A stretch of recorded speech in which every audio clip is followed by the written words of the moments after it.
جواد علی مزید رپورٹ کریں گے۔ جی جواد۔ جی بالکل، ایک طرف کراچی میں بدترین ٹریفک جام جو ہے وہ روز کا معمول بن گئی ہے، تو دوسری جانب لاکھوں روپے تنخواہ لینے والے جو S S P traffic south کے لاڈلے افسر ہیں وہ نیند کے مزے لینے میں مصروف ہیں۔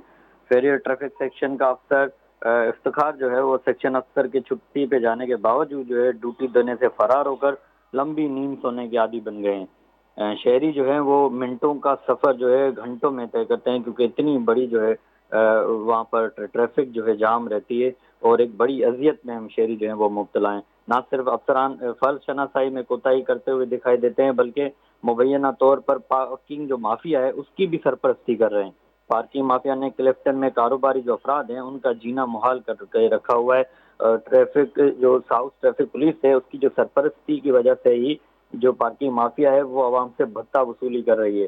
آپ کو بتاتا چلوں کہ میئر کراچی کی جانب سے پارکنگ فیس کو مکمل طور پر ختم کر دیا گیا ہے، باوجود اس کے جو ہے پارکنگ مافیا نے ٹریفک پولیس کی سرپرستی کی وجہ سے جگہ جگہ جو ہے بھتہ وصولی کا دھندا جو ہے وہ شروع کر رکھا ہے، کیونکہ گورنمنٹ لا کے مطابق جو ہے ان بھتہ مافیا پارکنگ مافیا جو ہے ان کے خلاف جو ہے ایکشن لینے کا جو کام ہے وہ ٹریفک پولیس کے سپرد کیا گیا ہے، لیکن ٹریفک پولیس جو ہے کوتاہی کر رہی ہے، اور جس کے وجہ سے یہی دکھائی دیتا ہے کہ وہ ان سے اپنا حصہ بٹورتے رہتے ہیں۔ جی بہت شکریہ جواد۔